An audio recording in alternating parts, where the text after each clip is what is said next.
warahmatullahi wabarakatuh. Waalaikumsalam warahmatullahi wabarakatuh.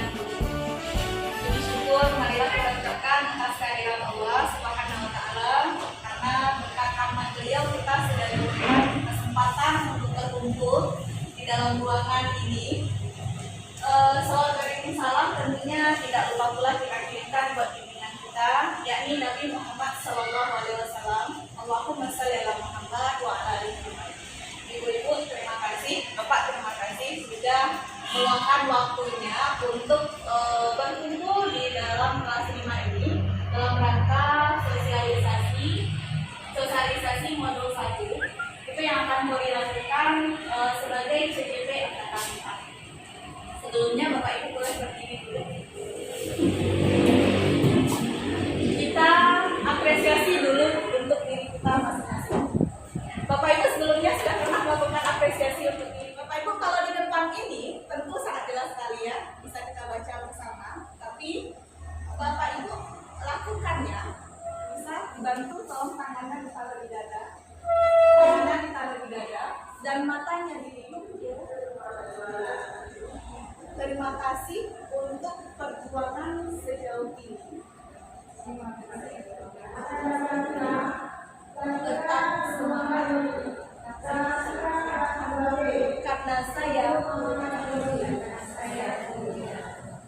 Oke, kita ulangi sekali lagi karena saya melihat di antara Bapak Ibu masih ada yang titik-titik benar ya daripada ini yang disampaikan masih nampak. Coba kita ulang sekali lagi, tapi ini benar-benar hayati dalam diri kita. Terkadang kita sering berikan pujian untuk orang lain, tapi lupa untuk diri kita sendiri. Bapak Ibu, kalau bukan kita, siapa lagi akan memberikan pujian, penghargaan untuk diri kita? Kalau bukan dari diri kita sendiri. Kita mulai bersama-sama, hayati betul, tanamkan di dalam dadanya, di dalam hatinya, ucapkan di dalam hatinya, bersama-sama kita mulai ya.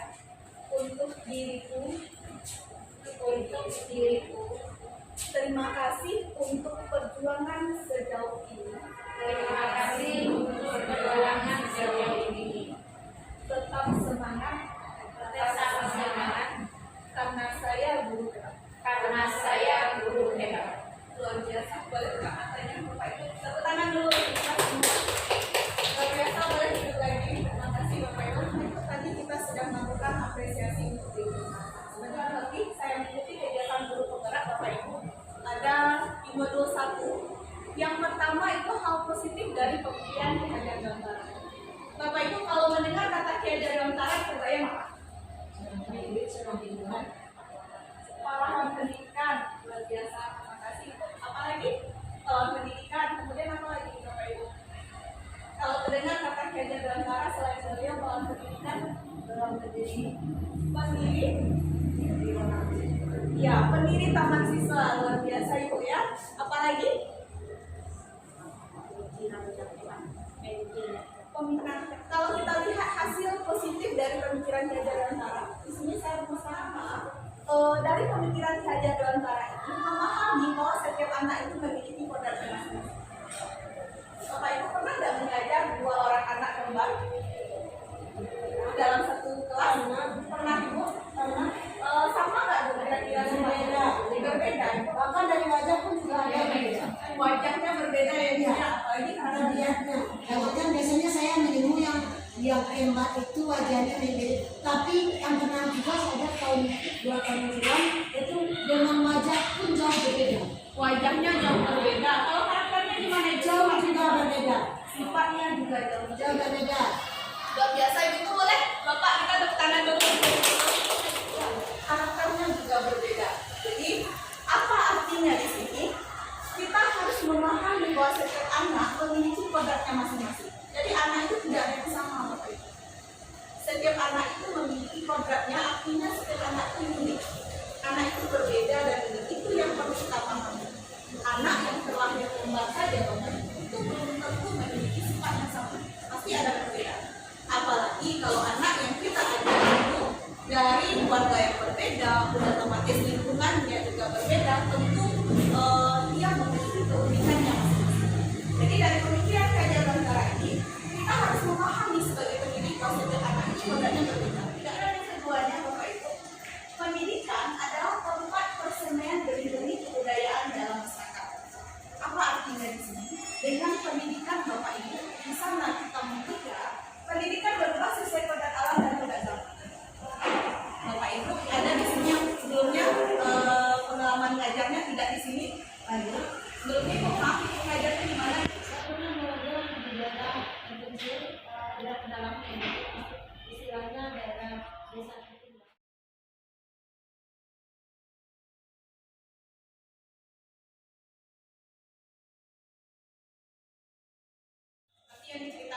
Yusuf tadi. Luar biasa Bapak Ibu pengalaman beliau dalam mengajar.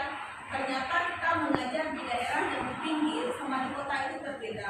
Tadi Yusuf sudah luar biasa sekali, sudah menerapkan pendekatan yang berbeda. Kalau kita merujuk di sini, pendidikan berbasis kodrat alam dan kodrat zaman. Dalam kodrat alam ini artinya Bapak Ibu, ketika kita mengajar di pinggir pantai misalnya, dengan kita mengajar anak yang tinggal di pegunungan itu berbeda Bapak Ibu. Apa bedanya? Ayo. Kalau di pantai ya agak lebih pedas kita ya agak lebih kuat sesuai dengan kebutuhan ibaratnya anaknya agak lebih liar. Kalau anak di pantai ya, kalau anak di beda bahasanya beda. Luar biasa karena Bapak Ibu. Jadi tadi itu cerita dari Usur sama Ibu Dewi, bahasanya berbeda. Ketika kita mengajar Bapak Ibu setiap anak yang tinggal di pegunungan, pegunungan dengan tepi pantai itu berbeda ya. Benar yang dibilang sama Ibu tadi. Intonasi bahasa kita kalau di anak yang tinggal di pegunungan, sempat kita berbicara atau menggunakan bahasa dengan intonasi yang tinggi saja, bisa-bisa kalau anak kelas 1 ya kuliah besok dia nggak mau lagi datang ke sekolah itu. Kenapa? Mana sih ya Pak? Ya, dia merasa kena marah sama gurunya. Kalau gurunya mau biasa saja. Nah, itu artinya di sini sebagai pendidik kita harus memperhatikan kodrat alam. Di mana tempat kita didik harus menyesuaikan itu. Kemudian harus sesuai dengan kodrat zaman. Bapak Ibu, zaman saya dulu Bapak Ibu handphone itu hanya orang-orang tertentu yang punya. Kalau sekarang rata-rata anak kita udah ada handphone atau tidak? Tidak ada Bapak Ibu. Yang rata-rata bahkan mungkin bisa lebih canggih daripada kita ya. Zaman kan dulu kita aja ngetik kena sentik. Kalau orang yang letak sekarang anak kita Padahal cantik dulu ya Bu ya. hanya terus. Makanya tapi itu jarak jauh bisa belajar. Iya, bisa belajar. Betul sekali itu Bu. Jadi pada zaman kita harus memperhatikan pada zaman. Kemudian yang keempat dari pemikiran belajar dalam cara ini itu ada tentang budi pekerti. Bapak Ibu kalau bicara tentang budi pekerti yang paling utama intinya di mana? Rumah tangganya terus. Rumah tangga itu keluarga itu ya, dari keluarga. Budi pekerti Bapak Ibu ini yang tidak didapatkan oleh anak kita. Poin yang keempat ini tidak akan didapatkan oleh anak kita di DC manapun sesangi apapun. Yang budi pekerti ini tetaplah inti dari budi pekerti pembentukan awal anak itu tetap keluarga. Jadi pernah betul Bapak Ibu kalau mau anak dasarnya keluarga itu memang dari keluarga. Mulai dari kandungan sampai lahir sampai keluarga. Setelah keluarga yang sekarang apa lagi Bapak Ibu? Lingkungan sekolah. Jadi budi pekerti ini Bapak Ibu selain di rumah, di sekolah inilah yang harus kita terapkan. Bapak Ibu kalau anak kita belajar di mana saja itu anak bisa belajar. Tetapi budi pekerti karakter mendidik itu tetap tidak akan tergantikan budi pekerti. Disinilah peran utama kita mendidik anak kita. Karena kalau belajar dia bisa aja belajar di mana saja. Tapi kalau mendidik kita begini semuanya kita bentuk lingkaran. Kita tulis saja nggak apa-apa. Kita bentuk lingkaran. Kita tulis saja. Nah, cara mainnya seperti ini Bapak Ibu. Tadi kita kan sudah membahas tentang boleh Bu Adi di belakang kursinya. Dimasukkan aja ke dalam. Terima kasih. Bapak Ibu cara mainnya seperti ini. Kalau tadi kita kan sudah membahas tentang pemikiran hal positif dari pemikiran keajaran.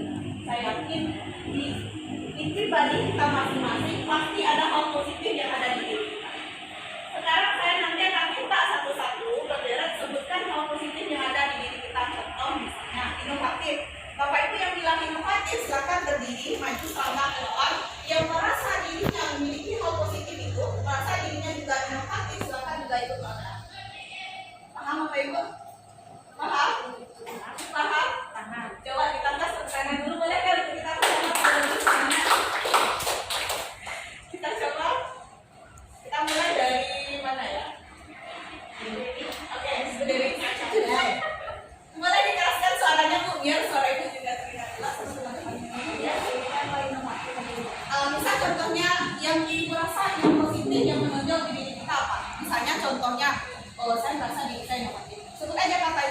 inovatif, maka satu. Yang merasa ibu bapak yang merasa dirinya juga memiliki hal positif inovatif, itu juga melangkah, ikut melangkah satu. Inovatif itu kan banyak caranya. Ya, boleh inovatif, atau misalnya kreatif, itu disiplin kan banyak itu bapak ibu. Sebutkan satu yang paling rasanya itu saya banget, itu diri saya banget kok. Boleh? Boleh dari Bu Dewi dulu atau dari Bu Sulu? Boleh. Bapak Ibu, saya biasanya kalau main seperti ini Bapak Ibu saya lebih senang awal loh. Karena kalau nanti dari sama semua orang kita pikir lagi apa yang belumnya, karena kita harus menyebutkan yang belum dan sama yang lain gitu. Jadi kita pikir lagi gitu. Siapa dulu? Boleh? Ibu. Ya, bisa loh. Oke, ayo Bu. Aduh, yang tadinya. Percaya diri, bisa semua. Ya. Tadi, nolin cara. Misalnya ibu merasa diri yang paling dominan hal positif ibu inovatif, misalnya ibu bilang inovatif, ibu melangkah satu. Kita lihat Kata inovatif saja ya. inovatif ada ibu coba satu kata itu saja. Dan bapak ibu yang lain kalau merasa itu ada di diri kita juga melangkah. Oke. Satu langkah. Satu langkah saja. Nama. Oke, silakan. Inovatif. Oke, boleh bener lagi bapak ibu. Boleh bener lagi. Berapa ya bapak ibu? Berarti alhamdulillah. Boleh tepuk tangan untuk kita semua saja. Kalau seperti ini bapak ibu kita di 03 Alay sangat luar biasa sekali. Saya sangat optimis sekali besok CGP dari 03 Alay paling banyak di kota kami. Karena inovatif nanti udah ada inisiatif di dirinya untuk melakukan sesuatu yang baru. Iya, perubahan. Silakan lanjut Bu Nel. Berpikir positif. Siapa yang merasa berpikir positif? Masya Allah, boleh tepuk tangan untuk kita semua. Boleh betul lagi Ibu. Silakan Ibu Tia. Kreatif.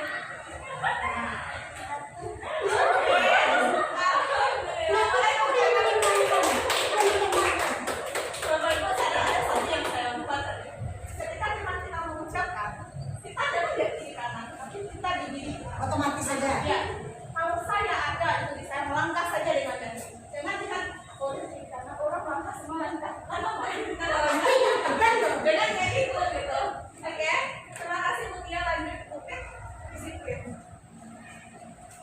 Oh, Masya Allah, boleh tepuk tangan. Silakan Ibu Ade. Religi luar biasa.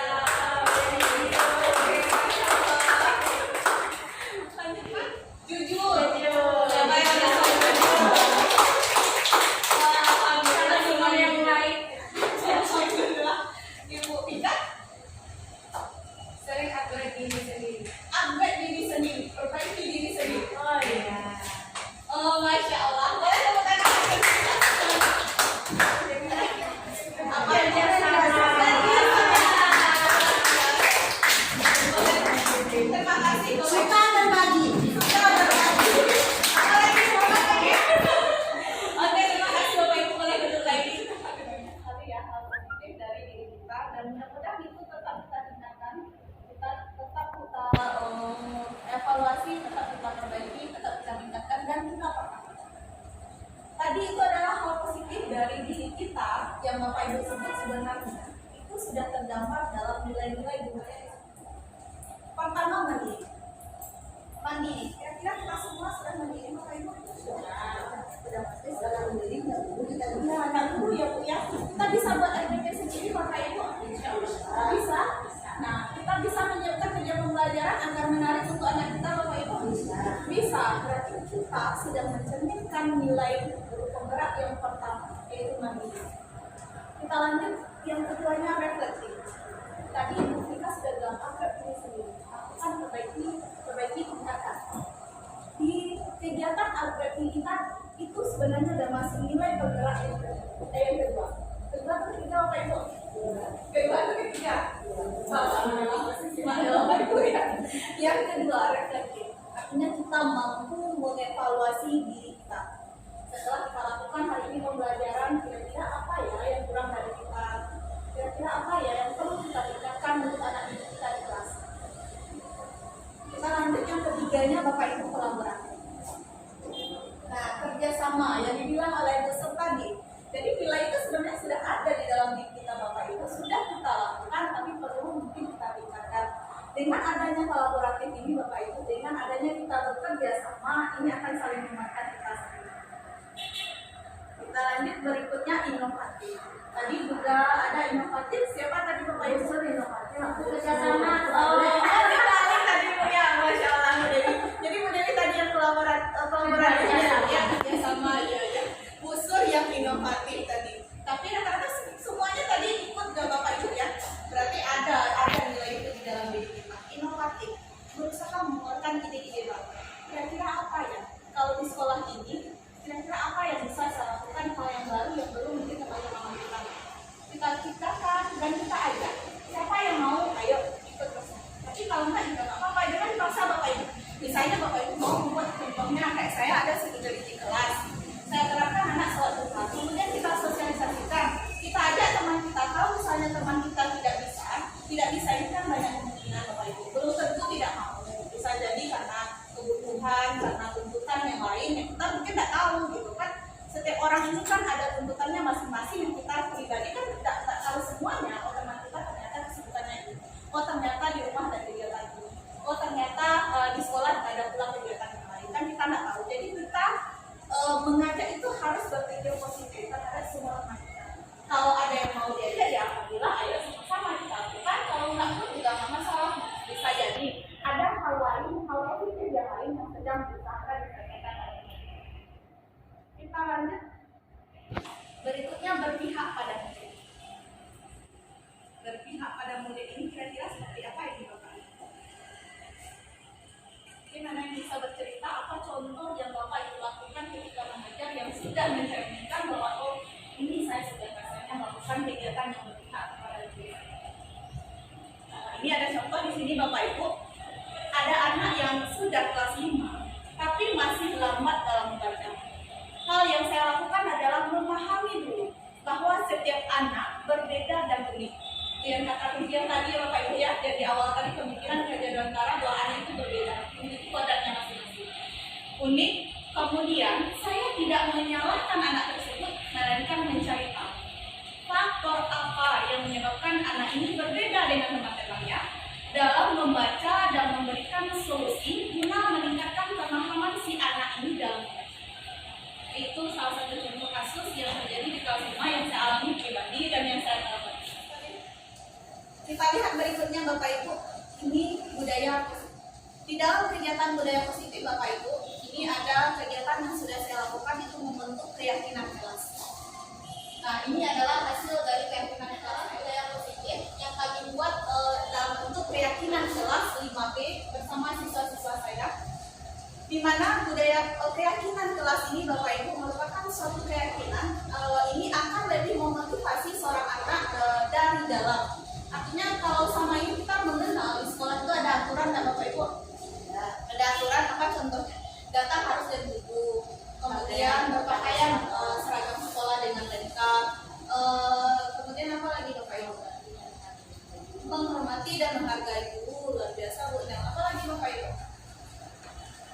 Apalagi menjaga kebersihan sekolah, ya betul sekali. Jadi banyak sudah ada peraturan-peraturan di sekolah kita yang sebenarnya sudah dilakukan juga dan sudah ada peraturan itu dan sudah dilakukan. Tapi di sini Bapak Ibu kita coba merubah mindset anak kita, mindset kita juga mengganti peraturan itu dengan kata yang kita Bapak Ibu kalau misalnya naik kendaraan, Bapak Ibu kalau naik kendaraan kan itu kita pakai helm itu kan wajib pakai helm. Bapak Ibu pakai helm tujuannya supaya apa? Bapak kalau pakai helm naik kendaraan tujuannya supaya apa? Keselamatan kita. Kalau kita di mana Pak? Untuk keselamatan luar biasa. Bapak Ibu boleh tepuk tangan untuk Bapak Ibu yang disampaikan oleh Bapak Ibu tadi. Itu adalah bentuk keyakinan diri Bapak bahwa kalau saya tak pakai helm nanti kenapa-napa di jalan nanti kepala saya bentuk luar biasa dampaknya gitu kan. Jadi itu bentuk keyakinan yang dilakukan oleh Pak Jul di dalam dirinya untuk kita membuat keyakinan kelas ini Bapak Ibu. Misalnya kita kita membuat keyakinan kelas kita, anak kita harus pagi sebelum pas masuk ke dalam kelas selesai berdoa misalnya menyanyikan lagu nasional, kita jelaskan ke anak kita tujuannya penbiasaan bagi anak kita sehingga budaya dalam dirinya dan mereka bermakna nyanyian yang sudah dinyanyikan setiap hari. Jadi Bapak Ibu, tujuannya ada atau tidak ada pula dalam kelas, pagi itu anak kita sudah mulai bernyanyi dia, karena dia sudah meyakini dalam dirinya bahwa dia sebagai generasi penerus bangsa kita harus paham, harus lebih tahu lagu nasional kita karena mereka generasi penerus kita. Betul nggak Bapak Ibu? Betul atau benar itu Bapak Ibu? Betul dan benar. Betul atau benar Pak Ade? Betul atau benar Bapak Ibu? Benar sekali ya. Untuk memberikan keyakinan dalam diri anak kita Bapak Ibu, apapun aturan yang kita sampaikan, apapun yang kita buat bentuk aturan itu, dia akan lakukan walaupun kita tidak ada. Contohnya saya nih Bapak Ibu di dalam kelas, saya sering berbagi. Kita kan guru kelas ini kan tidak setiap hari, ada jedanya masuk guru bidang studi di dalam kelas. Ketika anak saya belajar sama guru bidang studi, karena kami sudah membiasakan anak jam istirahat itu dia sholat duha dulu, baru pergi belajar ke kantin. Jadi walaupun belajar mereka sama guru bidang studi, pergi jam sekolah, mereka otomatis yang piket dibentangkannya kakak, dibentangkannya untuk temannya sholat, kemudian mereka ambil wudhu, itu sholat, selesai sholat yang piket diurungnya lagi, karena itu kesepakatan kami di kelas bahwa tanggung jawab yang piket untuk membentangkan piket dan diurungnya lagi, merapikan, pastikan kelas tadi selesai. Itu dijadikan kebiasaan. Mudah-mudahan ke depannya itu bisa jadi budaya Bapak Ibu ya. Amin. Amin. Kita lanjut Bapak Ibu. 5 posisi kontrol. Nah, ini Bapak Ibu 5 poin. Kita lihat 5 posisi kontrol dalam mendidik. Mendidik ini kan Bapak Ibu tidak hanya guru ke anaknya, tetapi kan juga mendidik seorang orang tua kepada anaknya. Kita lihat di sini. Yang pertama itu posisi kontrol mendukung. Ini mendukung. Seorang penghukum bisa menggunakan hukuman fisik maupun verbal. Bapak Ibu, hukuman itu ada 2. Ya kan Bapak Ibu? Apa contohnya Bapak Ibu? Kalau fisik seperti apa? Kalau fisik seperti di mana? Dicubit, disuruh berdiri ya. Kalau verbal, kalau verbal bisa tugasnya banyak apa juga. Yang ya dengan kata-kata juga kita melakukan pendekatan 5 posisi kontrol dengan penghukum ini Bapak Ibu. Gimana? Boleh nggak kira-kira itu kita terapkan? Jadi banyak trik Bapak Ibu. Kita untuk mengontrol anak didik kita, untuk mengontrol anak Bapak Ibu di rumah itu banyak trik yang dilakukan. Dan penghukum ini kalau bisa dihindari. Kalau peringkat nilai Bapak Ibu ini nilainya 1 paling rendah sekali. Kalau nggak bisa sama sekali Bapak Ibu tangani baru pakai ini. Kalau bisa yang lain pakai yang lain. Jangan ini. Yang kedua Bapak Ibu orang merasa bersalah. Pada posisi ini biasanya guru akan berusaha lebih lembut. Membuat orang merasa bersalah akan menggunakan keheningan yang membuat orang lain merasa tidak nyaman, bersalah dan berani. Membuat orang merasa bersalah, kira-kira anak pengalaman Bapak Ibu melakukan posisi kontrol yang ini membuat orang lain merasa bersalah. Ada nggak? Membuat orang lain merasa bersalah. Itu tadi salah satu contohnya Bapak Ibu. Dengan kata-kata kita, dimana kita mendorong dari kalimat kita itu membuat anak kita merasa bersalah. Bapak Ibu, posisi kontrol membuat orang merasa bersalah itu Bapak Ibu posisi kalau dinilai nomor 2. Naik selevel dari penghukum tadi. Jadi kalau bisa dihindari karena kalau memunculkan rasa bersalah di diri orang itu akan menutup dirinya sehingga tidak bebas berekspresi. Ya kan? Ini udah mulai level sedikit Bapak Ibu. Nah, tadi nilainya 2, sekarang ini bisa lah kita anggap nilainya 3. Posisi kontrol yang ketiga itu sebagai teman.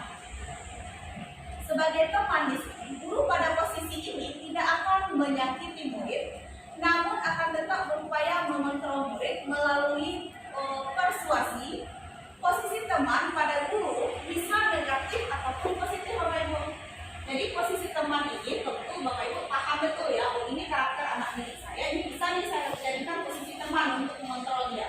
Oh si B ini tidak bisa nih saya jadikan sebagai posisi teman untuk mengontrol dia. Kenapa? Bisa jadi ini anaknya karakternya keras gitu. Jadi kan tidak bisa jadi teman.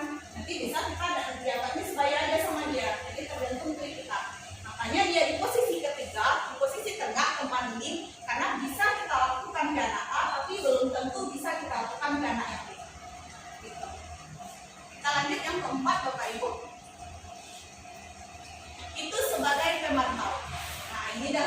Satu lagi Bapak Ibu, level keempat, pemantau. Kalau pemantau kata-kata ini berarti yang kebayang dari Bapak Ibu.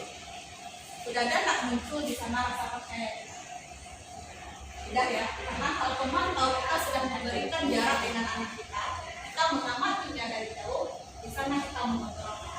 Itu pemantau. Jadi dia ada nilai Bapak Ibu ini boleh kita kasih nilai 4. Pemantau itu memonitor berarti mengawasi. Yang saya bilang tadi, kita sudah ada jarak, tapi kita tetap ada gapnya, tapi tetap kita awasi yang kita ada itu yang pemantau. Kita bertanggung jawab atas perilaku orang-orang yang kita awasi. Posisi pemantau berdasarkan pada peraturan-peraturan dan konsekuensi. Itu pemantau. Jadi kita sudah tahu nih, oh anak kita ini, yang ini tipenya seperti ini. Kita amati dari jauh ya. Kalau masih di dalam alurnya kita biarkan, tapi kalau tidak maka kita masukkan di peran yang terakhir, manajer. Manajer ini Bapak Ibu ini sangat baik sekali Bapak Ibu untuk mengontrol anak didik ataupun mengontrol anak kita sendiri. Manajer ini Bapak Ibu posisi yang terakhir dan nilainya paling tinggi. Kalau Bapak Ibu bisa terapkan tidak hanya ke anak didik tapi ke anaknya di rumah, ini luar biasa Bapak Ibu. Manajer berarti kita posisikan sebagai mentor. Kita sebagai mentor di sana, di mana guru berbuat sesuatu bersama dengan muridnya, mempertanggungjawabkan perilaku, mendukung murid agar menemukan solusi atas permasalahannya sendiri. Kira-kira apa lagi contoh lain kasusnya? Lain? Tidak buat PR aja. Tidak buat PR ya Bu ya? Ya luar biasa Bu Dewi, terima kasih Bu karena sudah berikan idenya. Misalnya kasus anak kita temukan dia tidak buat PR. Anak ini tidak membuat PR. Ketika kita memposisikan diri kita sebagai manajer, berarti kita caranya mengontrol anak kita tanyakan ke dia apa alasannya, kenapa dipanggil dia dulu, panggil. Kita tahu dia ada PR, nih Bapak Ibu kita panggil.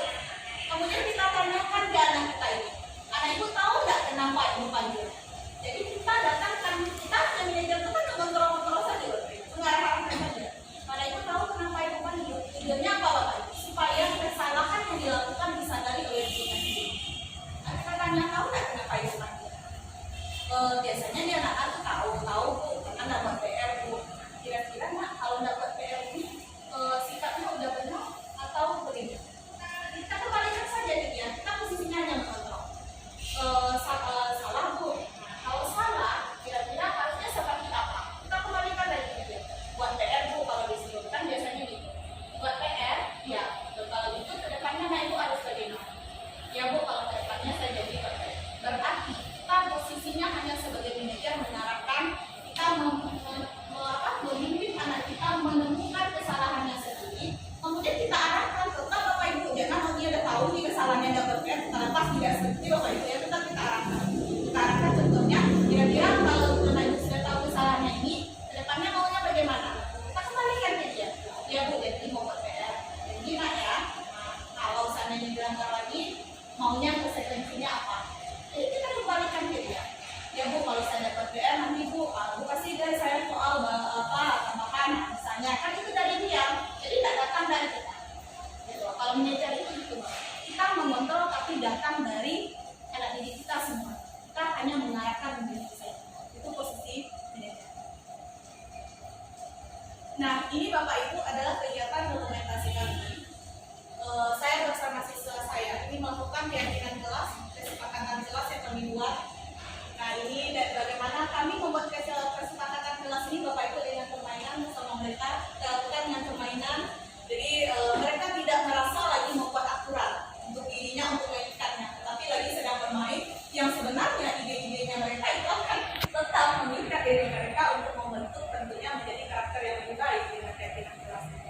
Ini ketika proses kami melakukan keyakinan kelas, kemudian ini kegiatan anak-anak kelas 5B mulai dari ambil wudhu.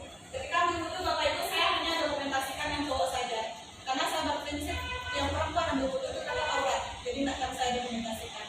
Hanya saya dokumentasikan ambil wudhu itu hanya laki-laki saja, anak saya yang lagi. Ambil wudhu kami sholat bersama, sholat duha bersama. Nah, ini yang dokumentasi yang kelas lainnya. Jadi setiap hari itu kami lakukan berbeda-beda. Kemudian, nah ini adalah bentuk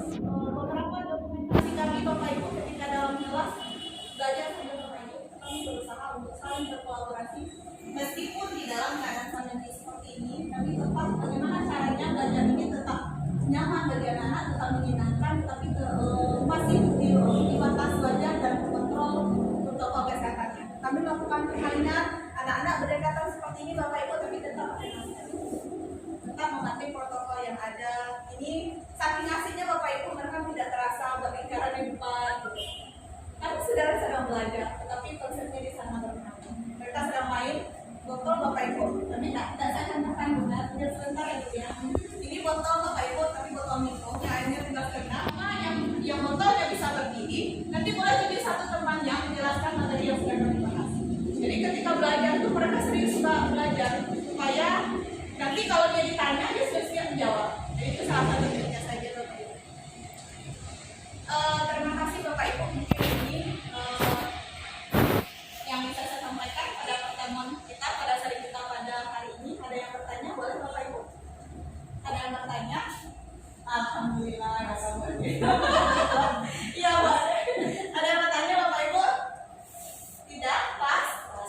Alhamdulillah. Bapak Ibu semua pada berdiri lagi. Oke. Kita tutup dengan kita bentukin kartu lagi Bapak Ibu. Tadi dari apa yang kita sering diskusikan dari pagi, dari tadi Bapak Ibu dari awal sampai sekarang. Saya hanya minta Bapak Ibu bercerita apa yang Bapak Ibu pelajari. Terserah mau Bapak Ibu ceritakan kembali yang sudah saya sampaikan, atau Bapak Ibu sudah dipahami banyak sekali. Terserah apa yang rasanya hari ini dari kita duduk Bapak Ibu duduk bersama ini, apa kira-kira yang Bapak Ibu bisa dapatkan dari pertemuan kita. Saya boleh dari siapa dulu Bapak Ibu? Kira-kira dari pertemuan kita ini apa yang Bapak Ibu sudah yang enak sama Bapak Ibu? Yang oke, silakan Bu Mel. Saya lebih bertambah ilmunya baik mendidik murid ataupun anak kandung sendiri. Luar biasa, Bapak Ibu boleh tepuk tangan untuk Bu Mel. Terima kasih, keras sekali Bapak Ibu, boleh suara tepuk tangan. Jadi alhamdulillah tadi perwakilan dari Bapak Ibu yang menyimpulkan pertemuan kita hari ini. Semoga Bapak Ibu kita ke depannya lebih baik lagi, lebih maju lagi. Ya seperti yang dibilang Bu Tika tadi, semua yang kita lakukan ini tidak lain hanya untuk anak didik kita supaya lebih sukses ke depan. Boleh Bapak Ibu tepuk tangan untuk kita bersama. Jadi semangat ya Bapak Ibu. Bapak Ibu kita biasanya pernah bilang slogan sama anak kita kalau ulang pagi. Coba tes gurunya lagi kita mau nutup nih, coba kita sama-sama. Selamat pagi Bapak Ibu. Pagi. Oh belum, masih belum Pak ya. Selamat pagi Bapak Ibu. Pagi. Luar biasa, boleh tepuk tangan untuk kita. Terima kasih Bapak Ibu sudah menyempatkan waktunya untuk kita sering menunggu di sini. Salahnya tentu datang dari saya pribadi. Saya mohon maaf Bapak Ibu. Saya tutup dengan Assalamualaikum warahmatullahi wabarakatuh. Waalaikumsalam.